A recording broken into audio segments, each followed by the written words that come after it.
বিশ্বের ১৪৭টি দেশ ও অঞ্চল নিয়ে সুখী দেশের তালিকা প্রকাশ করেছে জাতিসংঘ, যেখানে প্রতিটি দেশের জনগণের মাথাপিছু জিডিপি, সামাজিক নিরাপত্তা, আয়ু, স্বাধীনতা, উদারতা ও দুর্নীতিকে বিবেচনায় নেওয়া হয়েছে।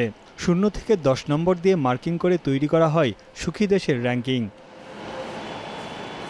বরাবরের মতো এবারও সুখী দেশের তালিকায় ৭.৭৫ পয়েন্ট নিয়ে শীর্ষে ফিনল্যান্ড। এ নিয়ে টানা ৮ বছর শীর্ষস্থান ধরে রেখেছে দেশটি। ফিনল্যান্ডের ধনী ও দরিদ্রের মধ্যে বৈষম্য নেই বললেই চলে। তালিকায় দ্বিতীয় ও তৃতীয় স্থানে আছে ডেনমার্ক ও আইসল্যান্ড।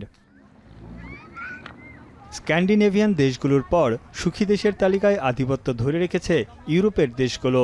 প্রতিবেদনে বলা হয়েছে, রাজনৈতিক মেরুকরণে যুক্তরাষ্ট্র ও ইউরোপের সুখ, সমৃদ্ধি ও সামাজিক নিরাপত্তায় ব্যাপক নেতিবাচক প্রভাব পড়েছে।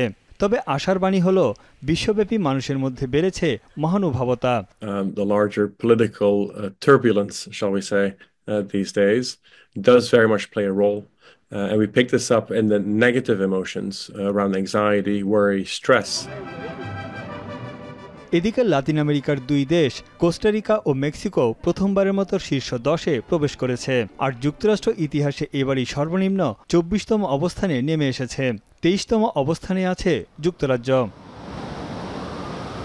সুখী দেশের তালিকায় দক্ষিণ এশিয়ায় শীর্ষে নেপাল, এরপর পাকিস্তান, ভারত, শ্রীলঙ্কা ও বাংলাদেশ। বিশ্বব্যাপী র্যাঙ্কিংয়ে গেল বছর থেকে 5 ধাপ পিছিয়ে ১৩৪তম স্থানে বাংলাদেশ। সুখের সূচকে নিচের দিকে থাকায় অসুখী দেশ হিসেবে বলা যায় আফগানিস্তানকে, যেখানে নারীরা দুর্বিষহ জীবনযাপন করছেন। এরপর অসুখী দেশ পশ্চিম আফ্রিকার সিয়েরা লিওন এবং যুদ্ধবিধ্বস্ত লেবানন। প্রতি বছর ২০ মার্চ আন্তর্জাতিক সুখ দিবস উপলক্ষে বিশ্বের সুখী দেশের তালিকা প্রকাশ করে জাতিসংঘ।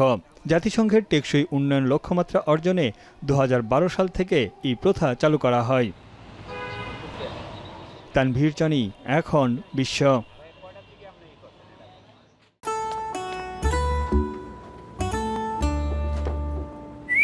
এই ঈদে জুয়েলারি ক্লোদিংয়ে বিকাশ পেমেন্টে ডিসকাউন্ট।